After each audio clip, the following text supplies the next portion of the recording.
A while back, I reviewed Para El Diavolo, the first foray into filmmaking by British director Darren Ward. While I was amused by the admittedly fun makeup and creature effects, the movie fell flat because of its lackluster plot and ultra-low production values. Well, 1 year after making Diavolo, in 1993, Darren Ward would venture further into his career and ended up making his first feature-length production, a painfully obscure yet endlessly compelling movie that would soon materialize as Blue Fear. Blue Fear is a 70-minute long tribute to the Italian giallo, a genre characterized as highly stylized murder mysteries. Common tropes of the genre are odd yet beautifully poetic titles, minor details that are greatly expanded upon later in the movie, red herrings, even redder murder scenes, and cinematographers pushing their skills to the absolute limit.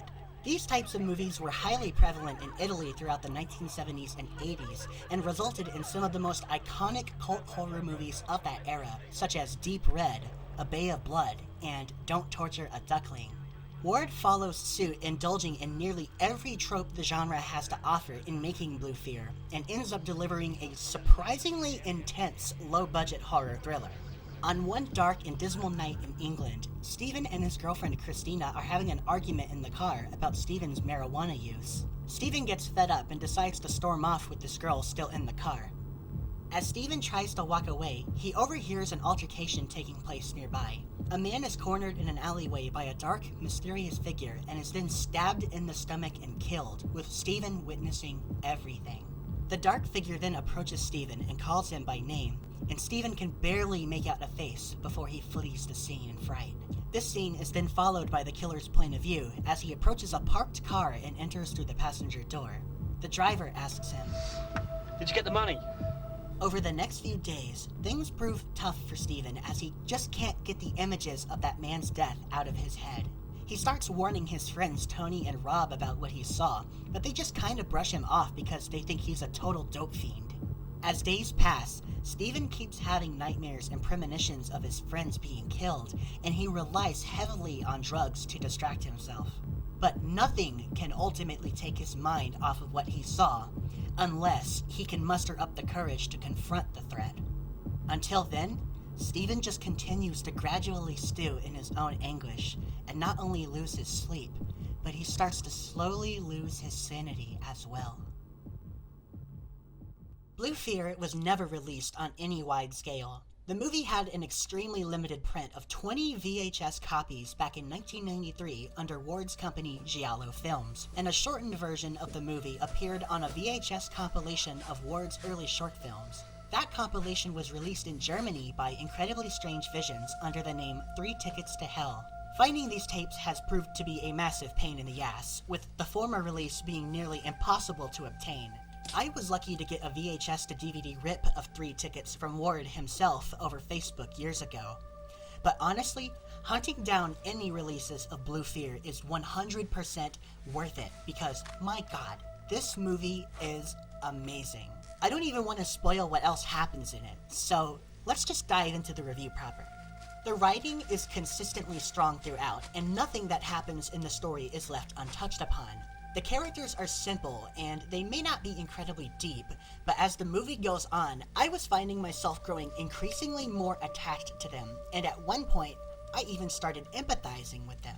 There are a few points throughout where I was getting confused about some of the characters and their motivations, but all of this was intentional on Ward's part, and by the time everything was tied together at the very end, my mind was blown. Like, oh my god. The writing in Blue Fear is definitely its strongest attribute, and it is only further complemented by the acting. Each member of the cast puts in a pretty solid performance for such a low-budget production. None of them ever sandbag, and none of them ever overact either. Each actor manages to make their role believable and easy to follow. But what further drew me into this movie was the camera work and the lighting. My god, I've never seen such clever and oftentimes elaborate camera work in a shot-on-video movie. Darren Ward gets insanely creative with his angles and his plays on perception here, and what results is a movie with some truly amazing, haunting images that will probably stick with the viewer long after watching. Even days after watching the movie, I can't get some of these images out of my head. You know, it's kind of a shame when I really start thinking about it. Hardly anyone is aware of this movie's existence, and even some of the most seasoned fans of shot-on-video cinema haven't seen or even heard of it.